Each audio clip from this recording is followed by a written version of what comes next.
समस्त पुरुष जाति को देवी संध्या के कारण मिला यह श्राप जिसे पुरुष आज भी भुगत रहे हैं। जय श्री कृष्णा दोस्तों, स्वागत है आप सभी का हमारे चैनल पर।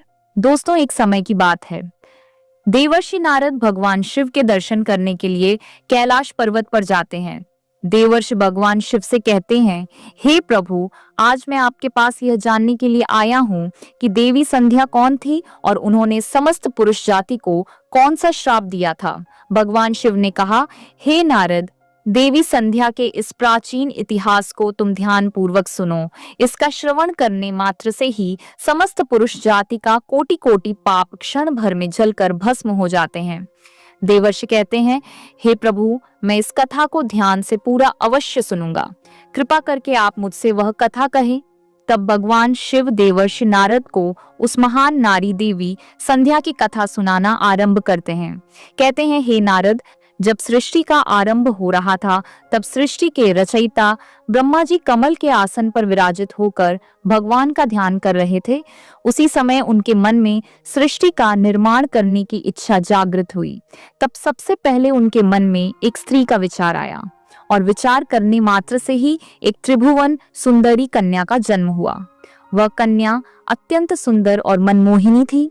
मन से उत्पन्न होने के कारण वह ब्रह्मा की मानस कन्या हुई।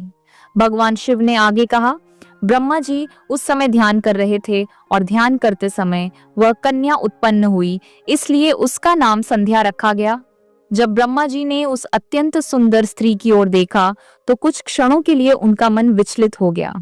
उसका मनमोहक रूप देखकर ब्रह्मा जी मोहित हो गए और उनके मन में काम भाव जागृत हो गया।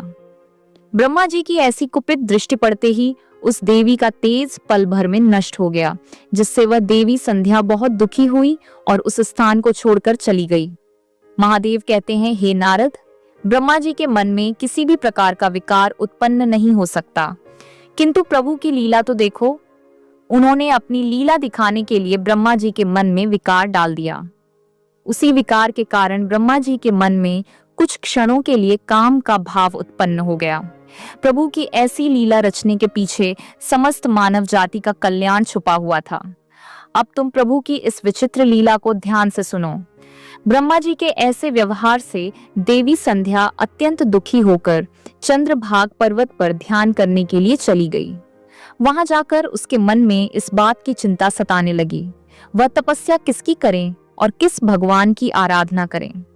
इसी विचार से वह पृथ्वी लोक पर बृहलोहित नाम के सरोवर के पास चली गई और वहीं खड़ी हो गई। फिर महर्षि वशिष्ठ उसी स्थान से गुजर रहे थे तो उन्होंने देवी संध्या को सरोवर के पास अकेले खड़ा देख महर्षि वशिष्ठ उसके पास चले गए और पूछने लगे, भद्रे, तुम कौन हो? किसकी पुत्री हो? इस भयंकर वन में किस लिए घूम रही हो? यदि कोई गोपनीय बात ना हो तो तुम अपना उद्देश्य बताओ। तब देवी संध्या ने उनके साथ जो घटना हुआ वह महर्षि वशिष्ठ को बताया और कहा, हे मुनिवर, इस पर्वत पर तपस्या करने के उद्देश्य से आई हूँ। कृपया आप मुझे बताइए, मैं किसकी तपस्या करूं? मुझे अब इस दोष से कौन मुक्ति दिलाएगा तथा तपस्या कैसे करनी चाहिए? कृपया मुझे उपदेश देकर अनुग्रहित कीजिए। संध्या की बात सुनकर महर्षि वशिष्ठ कहने लगे, हे देवी, तुम भगवान नारायण की तपस्या करो। ओम नमो नारायण नमः इस महामंत्र का जाप करो। जब तक भगवान के दर्शन ना हो तब तक इस मंत्र का जाप करते रहो।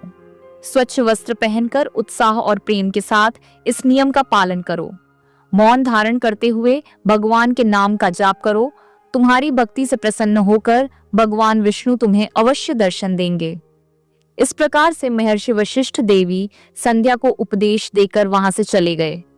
देवी संध्या को अब तपस्या का मार्ग मिल गया। उसकी हर्ष की सीमा ना रही और वह बड़े आनंद के साथ श्री हरि की तपस्या में लग गई। वह महर्षि के बताए हुए नियमों का पालन सावधानी से करने लगी। इस प्रकार सभी नियमों का पालन करते हुए देवी संध्या ने 4 युगों तक अपनी तपस्या चालू रखी। उसकी व्रत तपस्या और भगवान के प्रति श्रद्धा को देखकर सभी देवताओं को बड़ा आश्चर्य हुआ। भगवान विष्णु भी देवी संध्या की तपस्या से अत्यंत प्रसन्न हुए और फिर वे मनोहर चतुर्भुज रूप धारण करके उसके सामने प्रकट हुए। भगवान विष्णु ने कहा, हे देवी, उठ जाओ, मैं तुम्हारी भक्ति से अत्यंत प्रसन्न हूँ। भगवान विष्णु की मनोहर छवि देखकर देवी संध्या शीघ्रता से खड़ी हो गई।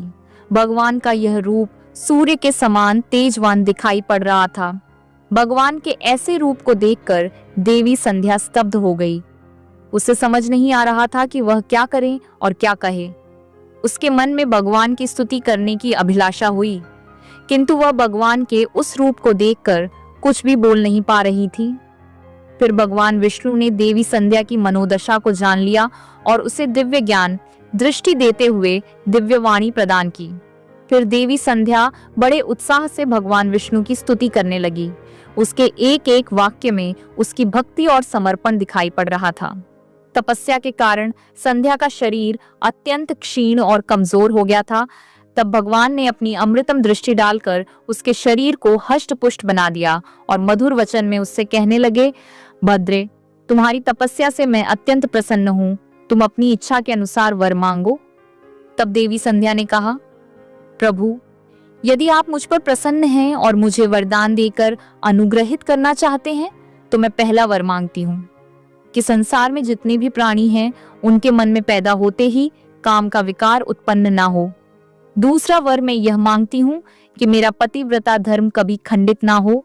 और तीसरा वरदान मुझे यह दीजिए कि अपने पति के अलावा किसी अन्य पुरुष के प्रति मेरे मन में आसक्ति ना हो, और जो भी पुरुष मेरी ओर काम भाव से देखे वह पुरुष नपुंसक हो जाए।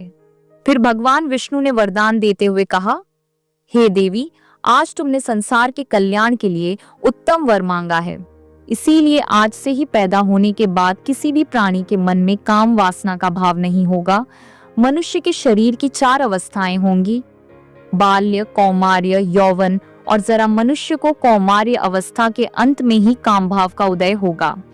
तुम्हारी तपस्या से आज मैंने यह मर्यादा स्थित कर दी है कि संसार में कोई भी प्राणी पैदा होते ही काम भावना से युक्त नहीं होगा। तुम्हारे सतीत्व की प्रशंसा तीनों लोकों में होगी, और तुम्हारे पति के अलावा जो भी पुरुष तुम्हें काम भाव की दृष्टि से देखेगा वह तुरंत ही नपुंसक हो जाएगा। तुम्हारे पति बड़े भाग्यवान, तपस्वी, सुंदर तथा तुम्हारे साथ 7 कल्पों तक जीवित रहने वाले होंगे। हे देवी, तुमने जो जो वर मांगे हैं मैंने वह प्रदान किए। अब मैं तुम्हारे मन की बात कहता हूँ। पहले तुमने अग्नि में अपने शरीर को त्याग देने की प्रतिज्ञा की थी। यह प्रतिज्ञा तुमने इसलिए करनी पड़ी क्योंकि ब्रह्मा जी की दृष्टि तुम पर पड़ चुकी थी। निर्दोष होने पर भी तुम अपने शरीर को त्यागना चाहती हो। यहाँ के पास ही चंद्रभागा नदी है। उस नदी के तट पर महर्षि मेधातिथि ऐसा यज्ञ कर रहे हैं जो 12 वर्षों में पूर्ण होगा। उसी यज्ञ में तुम अपने शरीर का त्याग करके अपनी प्रतिज्ञा पूरी करो, किंतु तुम वहां पर ऐसे वेश में जाओ कि मुनियों की दृष्टि तुम पर ना पड़े। मेरी कृपा से तुम अग्नि की पुत्री हो जाओगी। जिसे तुम अपना पति बनाना चाहती हो उसका चिंतन करते हुए तुम उस अग्नि में अपना शरीर त्याग दो।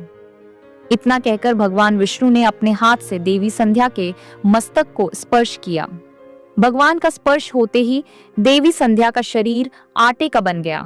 भगवान ने ऐसा इसलिए किया क्योंकि मुनियों का वह यज्ञ संसार के कल्याण के लिए हो रहा था, और उस अग्नि में मांस ना गिरे और अग्निदेव मांस भोजी न बन जाए। तदनंतर देवी अदृश्य होकर उस यज्ञ के स्थान पर गई। उस समय उसके मन में एक ही भावना थी। उसने पृथ्वी पर आते ही सबसे पहले महर्षि वशिष्ठ के दर्शन किए। इसलिए उसने अपने मन में महर्षि वशिष्ठ जी को ही अपना पति मान लिया, और उनका चिंतन करते हुए उन्होंने यज्ञ की अग्नि में अपना शरीर त्याग कर दिया। फिर भगवान की आज्ञा से अग्निदेव संध्या के शरीर को सौर मंडल पर लेकर गए।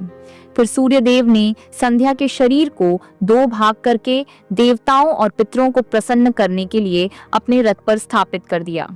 उसके शरीर का ऊपरी भाग प्रातः काल हुआ और शेष भाग संध्या काल। देवी संध्या के कारण ही सुबह सूर्योदय के समय को प्रातः संध्या कहा जाता है, और सूर्यास्त के समय को संध्या काल। इस प्रकार से देवी संध्या जो त्याग की मूर्ति थी, उन्होंने अग्नि में प्रवेश करके अपने जीवन को समाप्त कर दिया। भगवान विष्णु के वरदान से देवी संध्या दूसरे जन्म में अरुंधति के रूप में प्रकट हुई और महर्षि वशिष्ठ जी की पत्नी बनी। भगवान शिव कहते हैं, हे नारद, इस प्रकार से देवी संध्या के कारण ही संसार में जन्म लेने वाला प्रत्येक प्राणी काम के भाव से ग्रसित होता है, उसके अंदर किसी भी प्रकार की काम वासना नहीं होती, और जब वह कौमार्य को प्राप्त हो जाता है तभी उसके मन में काम वासना उत्पन्न होती है। दिया देवर्षि कहने लगे, हे प्रभु, आपने देवी संध्या के चरित्र को सुनाकर मुझ पर बड़ा उपकार किया है। देवी संध्या की कथा सुनकर मैं धन्य हो गया। तो दोस्तों, अगर आपको हमारी यह पौराणिक कथा और जानकारी अच्छी लगी तो हमारे चैनल को अभी सब्सक्राइब कर लें और जाते जाते वीडियो को लाइक शेयर जरूर कीजिए। मिलते हैं अगले वीडियो में, तब तक के लिए धन्यवाद।